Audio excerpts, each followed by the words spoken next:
This is the final word. It's the Australia-India Daily. Border Gavaskar, if you like to phrase it that way. Jeff Lemon, Adam Collins in Sydney. Fifth Test match. Show's brought to you by Maurice Blackburn, the number one plaintiff law firm in Australia. That's number one. There's no one better than that. That's all you need to know. Hook 'em up, look 'em up. You could hook up with them. I don't know. See what you can do. Who knows what you do with your lawyers. Chance your hand. It's a new year. A chance would be a fine thing, as they say on Peep Show. Now, let us move on. We have a day of Test cricket. A fair bit happened in it. Adam has to tell me about it in 30 seconds. Good luck. All right, India won the toss and batted to make sure Australia felt pain after bowling 3 days ago, but India felt pain losing 3 wickets in the first session, Gill on the stroke of the lunch break.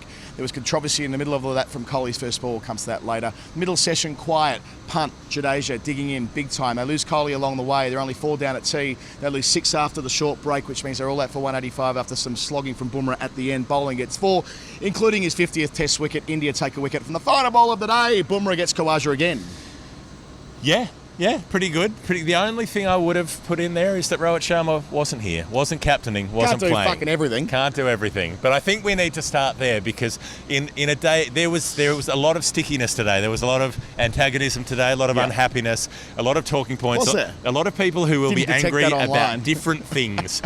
So it won't just be everybody being angry online about one thing. There'll be a smorgasbord. There'll be half a dozen different things that they could get angry about, depending on their persuasion, depending what they like to be enraged by. But here was the thing. I mean, we talked about this over the last couple of days. Should Rohit play? I wrote a piece about it for The Guardian. Was it time for him to step down to say, look, I'm playing like a busted ass at the moment, and I probably am not helping the 11 by being in it. Whether he made that call or Gambia made that call or whoever made that call, Rohit wasn't playing. He wasn't there when they sang the anthem. There was no announcement or anything. There's no official sort of saying that it's the end of a career, but he wasn't playing in this Test match. And it didn't necessarily help India that much. KL Rahul went back to the top and clipped one off his pads and got caught very early in the match off Mitchell Starc, and then Gill was the one who came back in for Rohit and made that 20, like you said, and then had a little dance at Nathan Lyon before the break and edged one to slip, and that was after Jaiswal had got out as well. So it didn't make things better for India in a batting sense, but whether Bumrah can do something as captain over the next few days remains to be seen. It's vibes, really. Feels like they're a better team when Bumrah's captain. I don't really have much more of a view than that. It's purely down to gut. My instinct is that this side will perform better across, well, I was going to say 5 days, it could be 3 days the way this Test rattled on today, and given that the surface was quite sporty, which I suppose we'll come to in turn, but yeah, I mean, big call, we knew about it last night. It was pretty obvious when Gambia did his press conference yesterday that there were moves afoot, and Rohit missing in an enormous Test match for India, because remember, if they don't win here, they of course don't retain the Border Gavaskar, and they lose their one path through to the World Test Championship final. Got to win, and difficult to do from where they are now. Bumrah didn't quite have time to do a Perth job, which was, smash Australia up more before stumps, but he did get that 1 wicket, which, Khawaja nicking off last ball. Might come back to that in the Hall of Fame as well. But goodness me, there was a lot going on. So, the early wicket falls of Rahul, then it's Jaiswal who edges Boland, who's coming up on that 50th wicket. Boland had a great day, 4 for bugger all off of 20 overs, 30-odd runs that he conceded on a hat-trick at one point. Could have been on a hat-trick at an earlier point when he gets Jaiswal, and then there's the Kohli edge into the cordon. Steve Smith scooping it up to Marnus Labuschagne. It looked like an astonishing catch live. Labuschagne was absolutely going crazy. They were all swarming around, and then it goes to the replay, and the replay again, and the replay again, and the 43rd replay, and Joel Wilson up in the box just watching tunes. What's coming up next on Netflix, Joel? It's another replay of this possible catch, and eventually it goes with a not out. Why don't you tell me what you thought about it? Well, I was on commentary and sort of doing it in real time, and I suppose the benefit of having done so many matches over such a long stretch of time with the podcast and on commentary is we've seen versions of this before. But the beauty of Test cricket is it always throws up something that you haven't seen before, right? So the best reference point I could come up with in the moment was the Gill Green World Test Championship, the down to up, because we received that advice at the time from Simon Torfel, who advises the ICC elite panel umpires on the way in which they interpret catches. So a lot online was like the ball touched the ground, therefore not out. And I understand in a simplistic way of interpreting things, why that feels like the right vibe, right? And that's what, I mean, the laws are written in a very straightforward way, and that's what they say, so... And they haven't been interpreted that way for as long as I've covered professional cricket, but it's been sharpened up in recent years where if you're going down to up and you're in control of the ball, if it collects grass, remembering if half volley's in, different story, but after you've put the ball in your hand or you've got the ball touching your hand, if the ball can then theoretically touch the grass after that and still be given out, so long as it's deemed that you're in control of the ball. And basically, to go one level below this, that the grass did not aid you in completing the catch. I think it's a really important point here with this one. Did the grass, when the ball touched the grass, and even does whether the ground push the ball into your hand? There you go. That's nicely put. Even that, I'm not entirely convinced on. I don't even know for sure the ball touched the grass because we're dealing with 2D shots, 3D, foreshortening, the old Tony Greig. Wonderwall or Weatherwall? Weatherwall. Different. So whether the ball touched the grass or not, but let's allow the hypothetical where it did, right? Yep. You know, the question is, did Steve Smith control the ball? Now, Joel Wilson, I think, handled this poorly by talking about the ball rolling along the ground. It didn't roll along the ground. And he was quite he was quite committed to saying that over and over again, that the ball's touched the ground. He would have been better served, I think, from an educative perspective, going through the process in the way that other umpires have gone through it on DRS and have gone through it with us, to be blunt, privately, when they've spoken to us about this, about the control component to this, but he never really mentioned control. It was all about touching the ground. It muddied everything up. It confused the online conversation, as these things tend to be. I don't really know the answer because my impression is that Smith, using the knuckle of the index finger and the bottom of the thumb, or rather the end of the thumb, looks like he was in control to me as he was lifting it up to Khawaja over the top of Bo Webster to reach Khawaja. My apologies, Labuschagne, wasn't it? Looks to me like he was doing that in one swing or one motion, and he never really broke from that. So I was relaxed about it being given out on the basis that he controlled it. I think whether it touched the ground or not, it's neither here nor there. I know we'll get bombed in the YouTube comments about saying that, but please, I urge you to go back and read what was said after the green gill Farrago at the Oval in 2023. It's really important to understand that the ball can touch the ground so long as the ground hasn't aided the catch. That is how it's interpreted. Whether you like it's not how it's written, and that is a problem with the way the laws are written at the moment. And I think that needs to be considered, right? Because as I said at the start of this passage here, the game always gives you something new. I don't think I've seen one where it's been an alley-oop. No. You know, and now they will need to consider that. If the catcher does not complete the catch at the end of the controlled process, person one this is, can they still say they've controlled the ball? Felt like it to me. Have they kept it live? So I thought, looking at that, I thought not out, and I still think that because I thought You'll be a very, very popular man tonight for saying that. I thought that the Cameron Green catch was different because if there's any contact with the ground there, it's between his sort of middle finger and his ring finger, and the ball is sitting in those fingers. In this case, the ball's at the top of the hand. You can't see this if you're watching the video, but I'm kind of trying to mime this with a microphone. It's sitting sort of between the thumb and the index finger at the top of the hand and spilling out of the top of the hand. And I think at that point there's a very good chance that it's brushed the ground as he's holding it, and that might have been an aid to help him keep control of the ball. I don't know if it is for sure, but using the principle of reasonable doubt, I think if you're a third umpire, you can't say that there's no doubt that it touched the ground. I think you've got to say in that case, I think there's enough doubt that we can't give it out on that basis, so I thought it was the correct decision. Yeah, so, and this comes down to whether the ball touched the ground. I found Smith's response instructive. He was like, he couldn't believe they thought it touched the ground. Now, you can't always take the fielder's word as gospel when they're falling over sideways.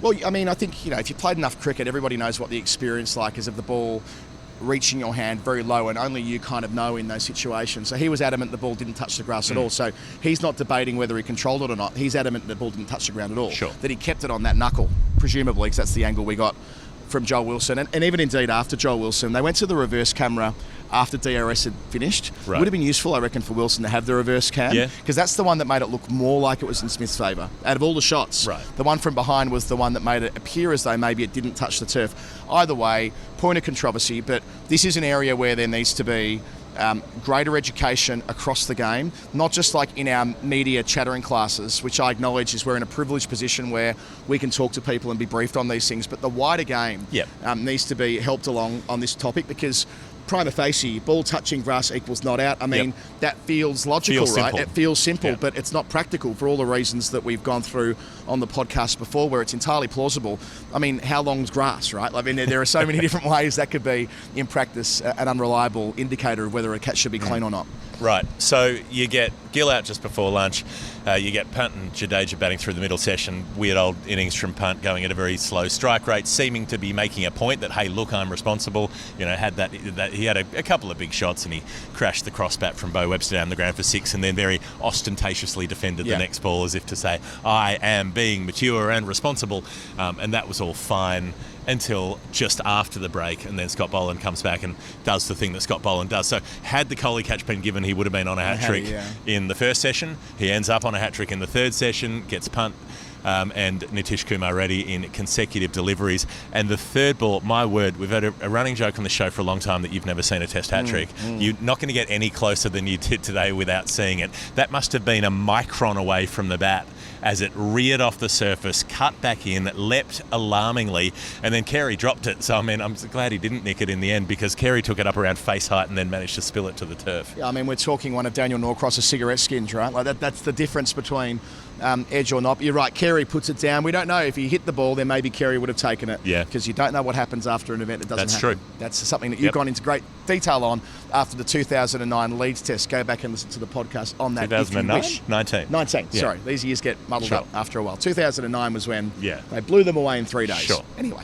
But yeah, Boland, what an amazing first over bowler he is. Fourth ball and fifth ball, that was Jasprit Kohli. Then he picks up 2 wickets in and over, as you described earlier. I think you did the numbers on this earlier, didn't you? That 27 of his 50 test wickets have occurred in overs 1 or 2 of a spell. Yep. So 7 times he's taken a wicket in the very first over of an innings that he's bowled as well. It was the 7th time today. When he did that, he's done it first over in a spell 12 times, I think. So out of the 50. So a remarkably high strike rate. And he's had a lot of, I think it must be about 15 of those wickets have been multiple wickets in and over sort of wickets. So he's, for someone who slogged away at the MCG on the deadest track in the country, bowling sort of analyses like 42 overs, 2 for 82 for a very, very long time, he's in Test cricket has been someone who is destructive. He passed 2,000 deliveries bowled today, so he's on the official lists with an average of about 18.8, somewhere like 18.88. That means there are 12 bowlers in history who've had a better bowling average than him. 10 of them bowled in the period before World War One. One of them was Bert Ironmonger, who bowled in the 1930s, and one of them was Frank Tyson, who bowled in the 1950s. There you go. They're the only players with a better average on the official list than Scott Boland. Yeah, I use Tyson as my reference point because he's the only bowler who finished with more wickets at a lower average, who bowled seam up, who played after the 19th century or whatever it is. So, you think about all of the different cricketers sort of played our sport, and look, in all probability, his average will end up with a 2 in front of it. Most cricketers do, but there's also a world where Boland doesn't play an awful lot more. Yeah. The Adam Voges thing, right? He got dropped quite quickly after reaching.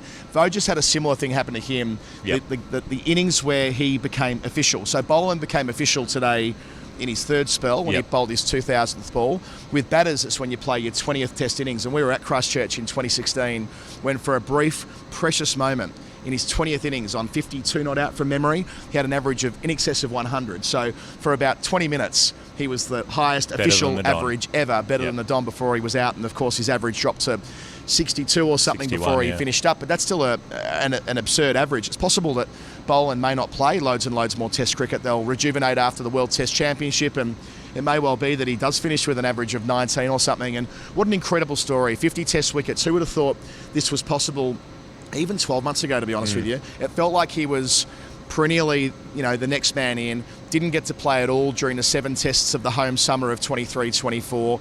On the wrong side of 35. Other bowlers around the international team who you thought might just start getting games to start safeguarding themselves for Generation Next. And instead, a couple of injuries. Boland's played 3 of the 5, and he's got the best average of the lot. Yeah, I mean, he's had the opportunity, and it was heartwarming seeing. I love that the Sydney crowd loves him. Yeah, because there's always a little bit of the Melbourne Sydney stuff, and obviously he gets cheered at the MCG. He's played 3 Boxing Day tests now, but his second Sydney test, and I remember just how warm the ovation was as well in the previous test that he played here during that Ashes series, wasn't it? When he played the second. He took 7 wickets in that test, and you go back through it. That was that Father Marriott summer, right? When we were tracking his bowling average against the lowest ever Father Marriott for a certain number of wickets. 10 wickets. Whatever, 10 wickets, there you go. And now we're having a conversation about, he's got a better bowling average than Jasprit Bumrah at the moment, and we talk about Bumrah having it being the only bowler with 200 wickets at an average under 20. Yeah. No one's saying he's a better bowler than Bumrah before you get very cross in the comments, but the But the very fact that his average is lower than Bumrah's is indicative of a guy who has taken every opportunity, and yes, surfaces have suited him better since he came into the Test side. Yes, his average at home is dramatically better than his average away, but you can only knock over the blokes in front of you, and you look at his list of wickets in this series, most of them are top quality players. He's not running through the tail, he's doing it up top. He's got 50 Test wickets and 4 of them are Virat Kohli. And 4 of them are Joe Root. He's gone all right on that front. So they go on the other controversial dismissal. Here we go. I'm going to suck on a cigar while I do this bit. All right, boys, we got a controversial one. Washington Sundar. He's out caught down the leg side. A little bit of glove, maybe. He didn't think so. Snicko did. I said not out for Kohli. I'm saying out for this one. There was a lot of background noise. There was a lot of burble on the Snicko, and I suspect what has happened. This may be scurrilous. It may be slander. But I reckon the Snicko crew, a bit chastened after Melbourne, pumped up the gain. I reckon they cranked the mics up because there was a lot of burble coming through. But there is a tiny little extra sharp spike, a little line, a little single straight line, which indicates, if you know your way around sound waves and the way they present, that there was a single very brief sound just as the ball's near the back corner of the glove, and I reckon it's just clipped that back corner of the glove as it goes by, and it just happened that the spike comes up on the very, very left of the monitor, so it almost looks like it's not there, but it was there. What was the phrase last week? Redundancy, what was the... descending hierarchy of redundancies. Truth is, he didn't need Snicko, because we saw a deviation on the screen. You know what I mean? Well, there you go. Yeah, you know what I mean? Like, the truth is, Snicko, if you want to go back 4 days, he didn't require Snicko, because if you look at it front on the TV replay, the first port of call with technology, there's a clear deflection and it's next to the glove. So he didn't really need to go upstairs, but I think we're so conditioned to front on replay, we'll confirm it with Snicko, that then Snicko becomes the problem if it doesn't confirm the thing that you already know is true. Lisa Sthalekar was with us this week on comms on SEN, and you know, she made a really great point. In both the Women's Championship and the World Test Championship, it's made up of lots of different bilateral series, and that means DRS is inconsistent series to series, as distinct from a 50 over or a 20 over World Cup, where you have the same technology across all the matches. And I think now it's worth considering, given this is fundamentally an ICC tournament, right? I know it's played over 2 years, and I get all of that, but leaving what technology is used in the hands of the host broadcaster means there's a degree of inconsistency which could be overcome if, for instance, we had hotspot. Now, Lisa made the point that hotspot's 10 grand a day. I don't know whether that's the same everywhere, but let's pretend that 50 grand a test is the going rate for hotspot. We know that the Zimbabwe test matches at home don't even have DRS because they can't afford it, full stop. We saw the test match in South Africa before Christmas between South Africa's women and England's women not have DRS for similar reasons. Now, that's not an ICC championship game. I know that's only in 50 overs for women, but anyway, let's step back from that. Why shouldn't WTC fixtures and women's championship fixtures, so in other words, the two overarching bilateral ICC tournaments that are played out over years, have the identical technology in a fund that's underwritten by the ICC? I think that sort of idea, in the same way that I feel like the TV umpire being a specialised position to help take Joel Wilson out of the firing line is important. And I was critical of the way Wilson described it today, and I know there's the sort of free Joel Wilson part of the internet as well, and often we've fallen into that when Wilson's been chastised for getting a decision right, and there's that legacy from the 2019 Ashes. So I think he would have been helped out today by having the specialist third umpire either sitting with him or in a bunker to consult, or indeed taking it away from ICC elite panel umpires altogether, and having the same technology applied week in, week out, I think will help with that as well. They're two sides of the same coin. Just make their own hotspot. Sure, it can't be that hard. If it's 10 grand a day, there's got to be a way to do a cheapo version of it and like ship it in off Alibaba or something. And you know, surely the ICC can figure that out, and it's probably worth it. Yeah, the going to Snicko and then having it not support thing. It's like an alibi that goes wrong. Like, you know, your friend goes, "Oh, I heard you said this about me," and you're like, "I didn't ask old mate over here," and he's like, "No, I don't remember. Actually, you might have said that." And you're like, "No, that's not helpful. You're supposed to back me up here." So Snicko hasn't. And one more piece on this, Sundar's got to face consequences for what he did afterwards. What did he do? You can't stand there and start mouthing off at the umpire and not move for 20 seconds after you've been given out. I get he might have been unhappy. Totally understand that he saw Snicko on the screen. He probably thought, hang on a minute. He didn't see see the spike because it's right by the frame on the far left. Right, but he might have been like, hang on a minute, I don't think. But you're not entitled to stand around and argue the toss after the fact. That's just not the way it works. But Jasprit did in Melbourne, and So, That is true. Jasprit did in Melbourne, but I felt like this was another layer of it. Like, it was basically him standing on his splice saying, no, I didn't hit it. And ultimately, that's not... As the batter, you lose your agency at that point. Once the finger's gone up, whether you like it or not, you've got no choice but to turn on your heel and make your way back to the pavilion. And he didn't do that initially. And there should be a discussion of that from the match referee, Andy Pycroft.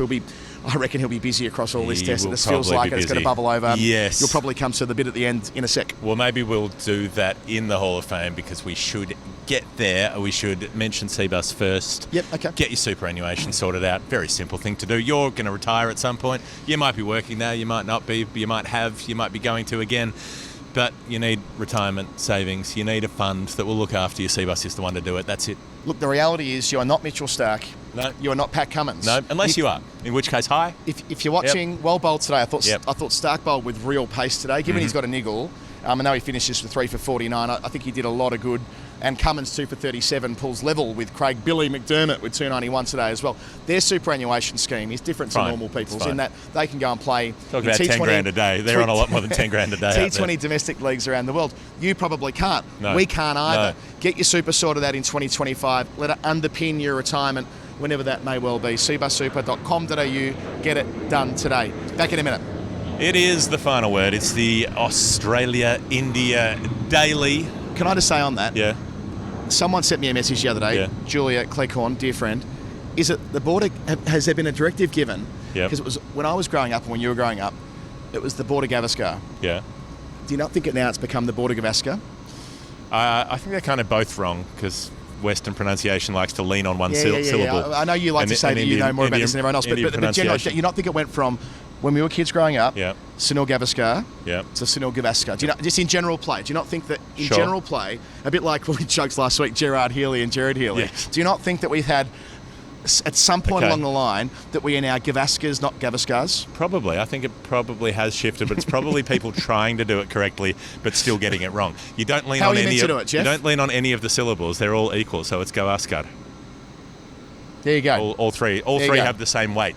Like, Western English pronunciation usually leans on the second, sometimes the third syllable, and pretty much any word we find we find a syllable to put the emphasis on, and that's how we decide whether you're speaking correctly. So Gavaskar. Yeah, Gavaskar. Gavaskar. You want them all even? All of them. I want them all even. So you did it. You put the emphasis on the first syllable. Maybe there. I did because it's not my native tongue either. So we should ask Sunil Gavaskar. I'm just doing my best. Yeah. It meets the Hall of Fame criteria, which we'll come to in a moment. Yeah. There was 45,000 people here at the SCG today. Great crowd. Nothing like the 80s. No, won't do that. Visit Victoria to go there and enjoy yourself. I've had so many friends that have said to me over the last couple of weeks how much they enjoyed going to the Kabaddi last week. Yep. How much my family enjoyed being in Melbourne last week as well. This time of year, it is just a tremendous place to be. So I'm just thinking ahead. 12 months from now, Ashes on. Yeah. Don't wait until July, August to book yourself away. That is bad forward planning. Yep. That's like not having superannuation. No, Don't it now. Book it. Do it now. I've been on Skyscanner looking at flights for the Ashes already, right? With my NordVPN. Yep. And I can assure you that booking your flights now will make the pain of this process of getting to the other side of the world. Yep.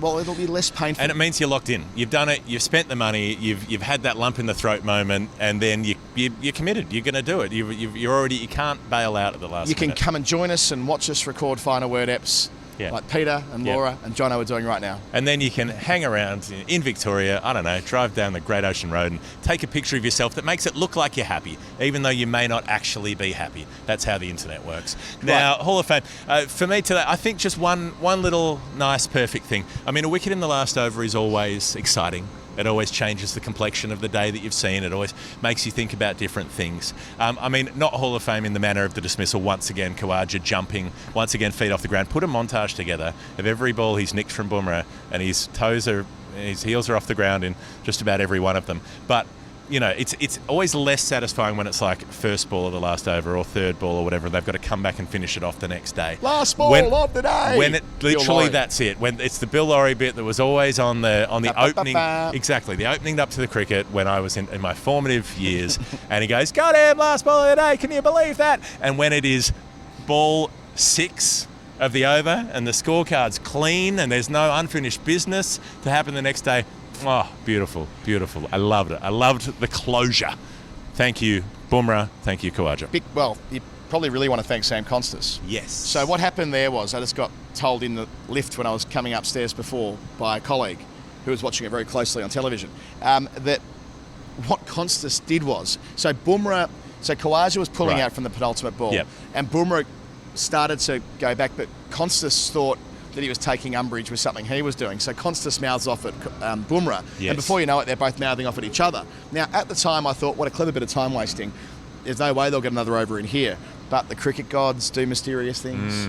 And Khawaja gets a real good one last ball of the day. I know he's feet are off the ground, but I mean, that's not. Was it 2 to come when the blue happened? Might have been 3 to come. Either way, there was a couple of balls. So there's an argy, but it's quite significant because Bumrah's walking back to the top of his mark and then turns around and comes back to Konstas, who's obviously gobbed off at him and starts going at him. The umpire gets involved. Khawaja comes all the way down the pitch to get involved. You know, it was bordering on the stuff that you don't want to see. Well, Khawaja was trying to settle it down as Konstas was trying to follow Bumrah down his back to his mark. Maybe not to that extent, but you know what I'm trying to say. So, you know, Konstas once again in the thick of things, just 2 days after Sam's dad was asking for selfies with Bumrah at Kirribilli House, which is a lovely bit of colour that we spoke about on the Daily Show with Tommy Decent yesterday. But it's spicy, and in a way I kind of like seeing Bumrah because he is so sort of smiley, and you know, he does get angry on the field. We've seen him get angry a number of times, but he responds to it by kind of laughing it off. You know, I'm not mad. Don't tell anybody I'm mad. Don't put in the newspaper that I'm mad.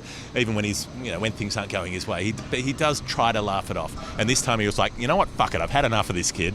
I've had enough of being chirped by this child. By this, like, do you want an apple? You know, are you just angry because you haven't had an apple? Or are you hungry?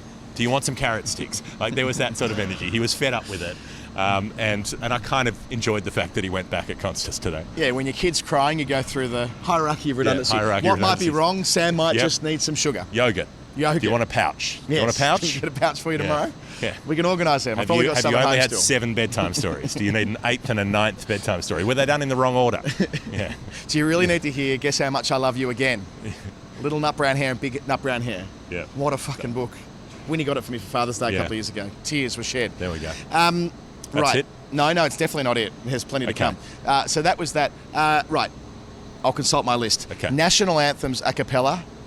Never have them set to music again.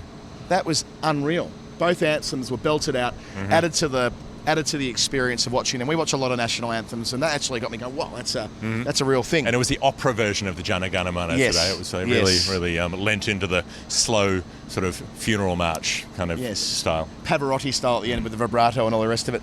Okay, I've never heard so much discussion about the type of grass on a cricket pitch than I did in the hours between 7:45 and 9:30 this morning. It was awesome. The curator took us all through it one by one to Homer 31. Now, when I worked in politics, let's go behind the curtain, the Prime Minister's font that he was obsessed with was to Homer 12.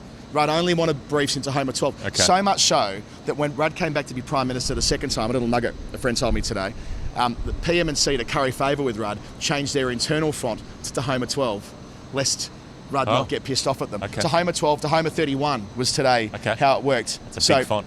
To Homer grass is more, what was the word he used? More aggressive. Okay. So he had problems in turning the square around between footy season and cricket season in recent years. Or not like getting it up, but like, but having it the way he wanted to have it. Let's not cast aspersions half an hour into a podcast. But the aggressive grass trying to get the heavy roller out. Grows more quickly, and it led towards the complexion of the pitch today. But you know what? It was sporting, far more sporting than we've seen in terms of a battle between bat and ball at Sydney in like my lifetime on day one. I can't remember a pitch that gave as much as that. How many times did players get hit today? Khawaja at the end, but Rishabh Pant on at least 3 occasions. Once hit in the nuts, twice hit in the nuts. Yeah. Once Everyone's hit in the helmet. hitting the nuts. This has been the series of nut shots. Siraj hit under the chin. It has been nut shot city out there. Every player, I reckon, has been, like, it has been the series of box tenderising. It has been nut smashing, nutcracker central. Like, everybody's copped a few. And Kamlesh Jain, the Indian physio, running out when they're getting hit in the box. What's he going to do for them? Bit of magic spray. Magic spray on the Kenny piece, I guess. Yeah. You could do that. You could do that, I guess. Get the master. But no, the nub of it is that the pitch is bouncing about 6 to 12 inches more than you There'd be think nothing it to is. spray. Like, retract inside your body if you got hit in the box by Mitchell Starc. There'd be no evidence that anything had ever been there. But like yeah, a turtle hiding in a hole. and that'll be the same for India tomorrow. So I can't see any scenario where that Tahoma grass doesn't get. We didn't talk about Bo Webster on debut with his big Suey Low hands. Speaking of. We can do this tomorrow. slug. We're half an hour in. We've got to. I just want to say, big Suey Low hands, love that. Kohli, no boundaries across a 69 ball stay, nice but not so nice. And the 50th wicket for Boland and all the rest of it. National anthems, Cummins, McDermott, there's plenty there. That has been the Hall of Fame final word for the great people that live in the state of Victoria, and the sunnies that I'm wearing today. If Glenn Maxwell can wear them when taking one of the best catches we've ever seen, you can wear them too. These are the blue variety, which are quite fetching. They've got 20 on the side, t20vision.com/final word. Glenn and Simon KATICH are going to be at our live show on the 7th of January, night 5 on stage, just over the back here at Fox Studios. Cat's pumped, he can't wait, spoke to him about it today. And of course, Glenn will be in good nick as always. Get a book, get it signed, get a shirt. They'll be half price. Shirts will be half price again, like they were at Melbourne. This is the time for you. That's it. If you want to find us and hang out with us, like the people here watching this show, patreon.com/thefinalword. That's it. Day 2 tomorrow. Jeff Lemon, Adam Collins from Sydney. We'll see you later.